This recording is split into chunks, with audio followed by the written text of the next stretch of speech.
or welcome to The Writer Reads The Strays of Lunar One, Book 2, The Unwanted, Chapter 11, Kidnap and Flight. 0702 was what Oliver's wolf termed magic hour. When the light of the teleport had faded away, the dawn light remained, sending slow creeping coloured fingers over the land. The two wolves dropped into crouches, Oliver wishing he'd thought to have the armour fitted for hybrid form. He could have used his lupine hearing about now. Instead, he'd have to rely on his human senses. Looking around, he understood why Ardhav had chosen the site, and why he'd told them to move. They'd come down close to the crest of a hill. On the side facing the sunrise was the Coding Academy's construction site. Anyone looking toward them would have caught little more than sun glare. On the other side of the hill lay an empty expanse of forest and jungle intersected by rivers. For anyone seeing the top of the hill from that direction, the flare of their arrival would have been softened by the brightening sky, but not completely lost. Ardhav was right. Oliver tapped Lewis on the shoulder and signaled they should descend toward the construction site. Considering they manned a freighter, the booster's crew was adept at pulling the information an operative would need. According to their data, Aylin arrived at the site early and then left an hour later to take the long drive over to the second construction site. That one was of particular interest to Odyssey, and Oliver thought it better to avoid it. Who knew what operatives the company would have there? It didn't take the two wolves long to make their way through the lush growth and rocky outcrops to a suitable overlook on the downhill slope. "We'll take her here?" Lewis asked, and Oliver shook his head. "We need a pickup point. Contact Carnelian and ask him where he'd like her delivered. Somehow I don't think the booster's been hired for the return trip." "And I don't think Carnelian would approve if we took her there anyway," Lewis confirmed. "Give me a minute and I'll see if Nettles has a local outlet." "You'll need to confirm it with Carnelian," Oliver warned, and Lewis rolled his eyes. "Why don't you do something useful, my Alpha, and see if there's anywhere on site you want to try making an ambush from?" Oliver snorted, and then carefully shucked his clothes. "Wolf is quicker," he explained, as his beta gave him raised eyebrows, "and easier to hide." "And if the Lupari catch your scent?" "If they do that, it wouldn't matter what form I took. Also, they're more likely to dismiss a strange wolf scent than that of a strange human." "You think?" Lewis challenged, and Oliver decided it was better not to answer him. The truth was, he couldn't be sure. He slunk into the undergrowth and trotted carefully down to the worksite. Relieved not to see any workers, Oliver moved quickly around the fence. He discovered he wasn't the only one to have made the trip, and his nose wrinkled as he drew in the scent. There were other predators in the area, lupine in form, or possibly feline, but definitely hunters, and definitely moving in a pack. He picked out 3 individuals, committing their scents to memory. Theirs was the most foremost sign in the ground and against the fence supports. These hunters marked their territory like any other. Oliver flicked his ears and lifted his head, carefully surveying the area. The last thing he wanted was to get caught out in the open sans his armor or weapons. It had been a long time since he'd been involved in a dogfight. Making his way along the rear fence, he checked for a way in that didn't involve the front fence or trying to dig his way under this one. There weren't any. So much for that idea, he thought, turning the corner on the furthest edge. Why have they made it so large? It's not like this place is central to anywhere. His curiosity piqued, Oliver trotted along the fence line, trying to remember to take note of what sat outside it, which was when he heard the first shuttle. "Oliver?" Lewis's tones of quiet alarm followed shortly after. "Coming." "You need to stay clear of the road." Oliver had rounded the corner and was several meters along the fence line facing the road when he said it, and his heart sank. Fuck. Because now he saw why Lewis had said what he did. The Axis 58 wolves were big and curious, and the half-dozen that sat with their backs to him along the roadside were all propped on their haunches, their forepaws tucked up against their chests, their muzzles and large bat-like ears turned toward the sound of the incoming shuttle. Oliver turned and bolted, expecting to hear heavy sounds of pursuit. "Keep going, boss. I don't know what's in that shuttle, but it has their attention and that's all that's keeping them there." They'd stayed?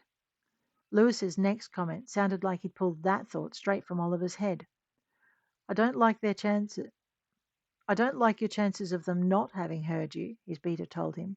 Hell, that about face was loud enough that even I heard you, and I'm halfway up the bloody hill. I've got no fast way of getting back to you, Oliver warned him.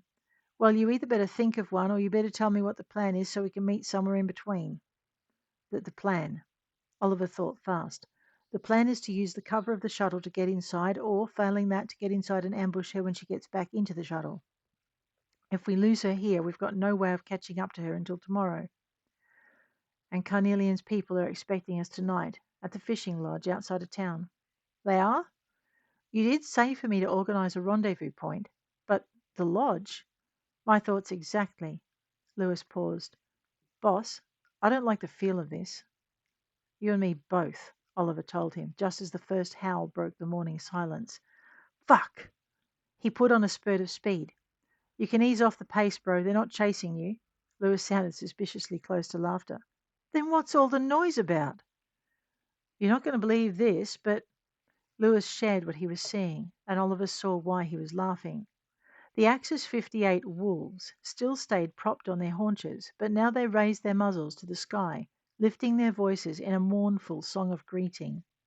To his surprise, the shuttle slowed and the side hatch slid open, and a new voice twined with theirs. Lewis cut the feed, shutting off the picture of Aylin, propped in the shuttle's open hatch, howling in reply. Run, boss, because I think you've got until this show's over before they come after you. Now you tell me, Oliver grumbled, putting on a spurt of speed to traverse the rear fence and then taking a diagonal up to Lewis and where he'd left his armor. Took you long enough, the man scolded as he burst out of the underbrush, but he was holding out Oliver's clothes. Oliver shifted on the run, snatching his shirt and pants out of his beater's hands and dressing in double-quick time. Lewis passed him his armor. What are they doing? He asked, struggling to keep his voice to a whisper. Lewis moved up to a nearby tree and scrambled into its branches. They're watching the rest of the convoy go into the compound, the beater reported. Now hurry, because... He shared the image of the wolf furthest from the gate, getting up and wandering back toward the edge of the compound, sniffing about as it went. As the last shuttle passed, the other wolves got up and did the same. We're lucky, bro. That wind shifts and they won't need to find your trail. They'll scent us both. It was as if Lewis's words were a curse, because the soft breeze that had been coming up the hill from the construction site did shift. Fortunately, it moved across the compound at a diagonal from the opposite direction. It was still blowing in their faces, but now they didn't know how long for. We need to get inside, Lewis observed, sliding out of the tree and undertaking a perfunctory inspection of Oliver's armor. A yip followed by a howl reached them from the other side of the compound. And we really need to hurry, Lewis added, hurrying down the slope. I'm not sure what they'll do if they catch us in the open. Oliver didn't either, but he could guess. At best, there'd be a lengthy introduction to the pack, during which they'd have to prove themselves friends. If they didn't, they'd be driven from the pack's territory, and who knew how far they'd be made to run. Worst case scenario, the pack would decide they were hostile to the pack's interests and deal with them accordingly. He shivered. That would definitely blow their cover, especially if Aylin recognized them as her own. Well, crap, he stated as he slid down the slope after Lewis. We can't kill them. Lewis met his statement with utter bewilderment. Why not? Remember what Carnelian said about the girl's opinion affecting how her delivery would be received? Crap. Which reminds me, if Nettles is planning on double-crossing us, what do you think the chances are that this is not the retrieval we think it is? Have I ever told you how much I hate the way you think? Lewis chuckled. As my grandmother used to say, in for a penny, in for a pound, right? I've heard that saying as having more to do with being hung for a sheep or a lamb. Pretty sure you've got that all screwed up, Lewis said as they crossed the open ground between the forest edge and the fence around the construction area. Just tell me they haven't got surveillance covering this area, Oliver told him shortly. Pretty sure that was supposed to be your job, boss, Lewis retorted, but seeing as you asked so nicely, well, fuck. Oliver glanced up and saw what his second meant. You know we're both going to get caught, right? Not if you get in there and do something about it, Oliver snapped, just as a chorus of howls rose into the air. Preferably while the wolves are distracting them. Or drawing them to the damned surveillance center, Lewis added. I can't do it on the run, man. Knowing Lewis had a point, Oliver ran for the gate, finding an entry door in the side of the wall. Please be unlocked. Please be unlocked. Please be unlocked, he muttered, jerking at the handle. He almost laughed in relief as it turned and the door shifted under his hands. Not waiting to see what was on the other side, he reached back and pulled Lewis through after him. Get the door, he ordered, letting go of it and sliding to a stop before he got to the other side of the small stairwell beyond. Lewis obeyed and then slid over to stand beside him. What do you have in mind? Oliver made a covert gesture toward the surveillance camera. Not staying here? Ha fucking ha. Lewis elbowed him out of the way and cracked the door. Shuttles are just out that way. It made sense to have the vehicles parked close to the gate, but Oliver still found it hard to believe his luck, and he didn't think it would hold for much longer. For one thing, this was a joint Vespis-Lupar human project, which meant there'd be a Vespis and Lupar around, and the humans of frontier worlds weren't generally the kind you should underestimate. We are so very, very screwed, Lewis observed. Oliver snorted. Now tell me something I don't know. Wolf Girl's shuttle is 2 left and 1 up. So we need to haul ass? Because the first thing you do when there's an intruder in your area and you don't know how hostile they are is evacuate the most vulnerable, important person off site. If you can, Oliver reminded him. You saying they can't, because that shuttle looks like it's already warming its jets. Oliver looked and saw his second had a point. Not waiting for the man to catch up, he dove under the closest vehicle, taking an angle that made it look like he was making for one of the buildings away from the girl's transport. What he was hoping was that the cameras would lose sight of him long enough for him to change direction and be in the target's shuttle before anyone realized he wasn't going where they thought he was. Well, this is a dust-sucking mess. Lewis's exclamation of disgust showed his second was following and not very impressed with the situation they were in. Howls traversed the outer walls. I suppose we could have waited outside for a better chance, Oliver snarked, and Lewis was quick to answer. Oh no, boss, this is a great improvement. Oliver's wolf growled a protest, but they both knew now was not the time to administer the discipline Lewis so obviously needed. He skidded out from under the shuttle, keeping himself belly low to the ground as he pivoted and half crawled, then threw himself under the next one along. He caught sight of movement at a door opposite the shuttles, and slowed, hearing the raised voice of an unimpressed young woman.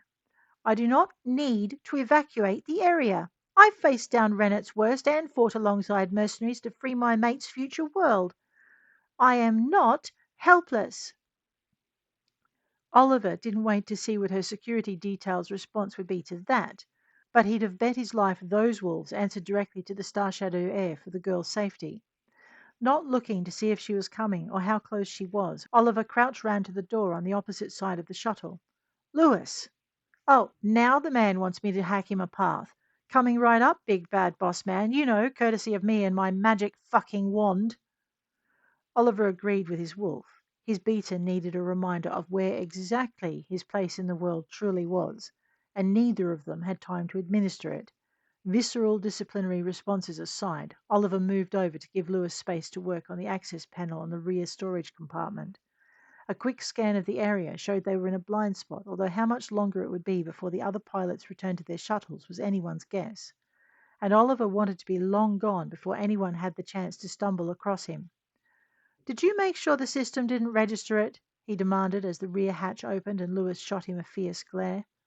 Why, no, boss, he said softly. I set off every bell and whistle known to man and wolf just to draw attention to ourselves. What the fuck do you think? And the cameras? Oliver demanded, hauling his beta inside and resisting the urge to go hybrid and wrap his jaws around the man's throat. When this was done, he promised, forcing himself to release Lewis. He curled his free fist through the hatch handle and yanked Lewis's jack out of the panel before pulling the hatch closed. The sound of the central hatch sliding open and the heavy thump of boots signaled the arrival of the girls' security team. Oliver listened as they checked the compartment was clear. More footsteps followed, many more, and Oliver frowned in consternation. They hadn't considered what they'd do if she had company. How many guards do you think she has? He asked, but Lewis was too busy to reply. He'd wedged himself in a corner, his face going blank as he sank into his implant and tried to wirelessly access the site's systems. Oliver resisted the urge to shake the man to get the response he wanted. Lewis needed to concentrate, and the least he could do was let him. and maybe make sure there was no surveillance equipment covering the space they were in. That was something he could take care of. The shuttle lifted and they were tilted to one side as it made a sweeping turn to take it back to the gates. As he braced to make sure he didn't slide and draw attention to their presence, Oliver discovered he could hear chatter going on between the pilot and the passenger compartment. Aylin wasn't happy. I wasn't finished. They were intruders. You are our main responsibility. And the children? Something you should be concerned with. The children are fine, as you can see. Now tell me why we had to leave. Those are our orders. My he commands it. Yes, Shadow Lady, our Alpha commands it. Oliver could just imagine the impact those words had on her. She would not be happy. But she was Lupari, in all but form, and who knew how long the Star Shadow air would allow that? From the iron he heard running through the girl's voice, it was a state that would only be allowed to remain for as long as she tolerated it, depending on who supported and opposed the change. He was starting to dread this retrieval. If Nettles was truly operating to its own agenda, and the girl had not been taken by Rennett's, where did that leave them? He glanced at Lewis. The man was staring at him wide-eyed. She hasn't been kidnapped, his beater's voice whispered through Oliver's implant in horror. Oliver tried to reassure him. We can't know for sure. Lewis made an impatient gesture with his hand and gave Oliver his most exasperated, disbelieving face. Are you deaf? Listen to them. If we go through with this. We fulfill our contract and pay our debt to Nettles, Oliver finished for him. And we'll be on the run for the rest of our lives. Lewis's mental voice sounded choked. The Star Shadow, what do you think they're going to do to us when they catch up with us? Oliver felt a chill run through him. He knew what the wolves would do to them, but only if they ever caught up with them. He kept his sudden fear hidden, forcing it down deep enough to hide it from Lewis. In all honesty, he wished he had more options, but revealing themselves now, even to warn the shadows of Nettle's plan, would only see him and Lewis enslaved or sentenced to death. He owed his beater something more than that. And if he did go through with it, well, they could forget enslavement. He sighed, forcing his mind to the situation at hand. Ready? He asked, getting to his feet.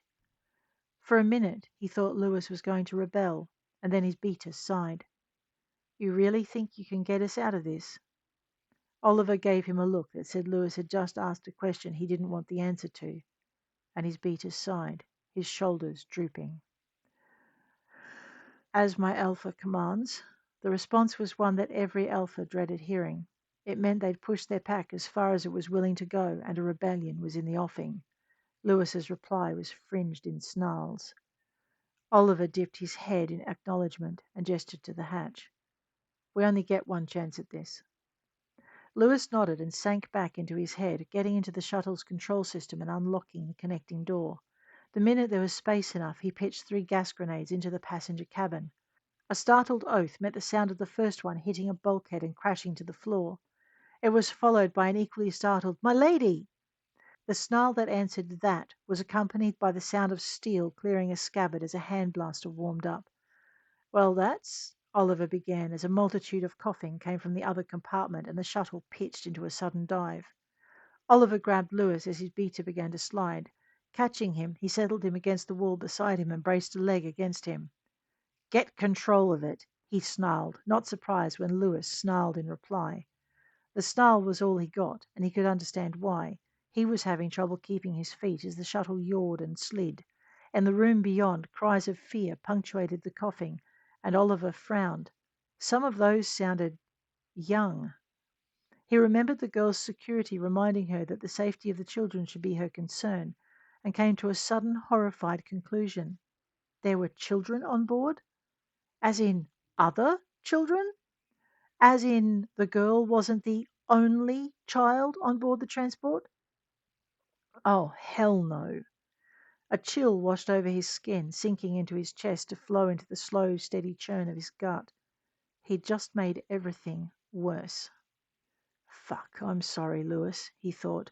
What he said over their comlink was, "Show me the passenger compartment." "And which spare neuron would you like me to do that with?" came the reply, as Oliver found himself inserted into the onboard surveillance system. The grenades had been a lot more effective than he thought they'd be when he found them on the boosters' scores list. 3 might have been overkill, he muttered, noting the bodies collapsed through the passenger compartment and the unconscious pilot, who'd had one of the visiting children sitting next to him in the co-pilot's seat, with the cockpit access hatch open behind them. "Ya think?" Lewis demanded, but the shuttle leveled out.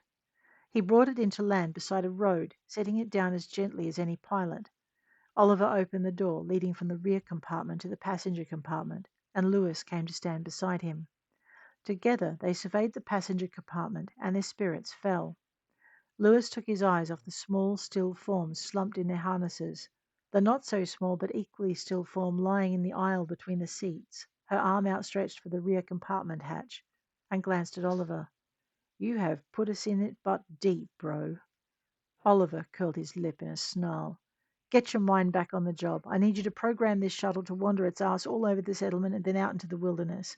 I need everyone chasing it while we are heading for the rendezvous." Lewis gaped at him. "Lunar One to Oliver? Did you forget the part where it's obviously a trap?" Oliver gave him a hooded glare. "No. Now get to work." The snarl that accompanied the words shivered through them both. It was all fury and part tears.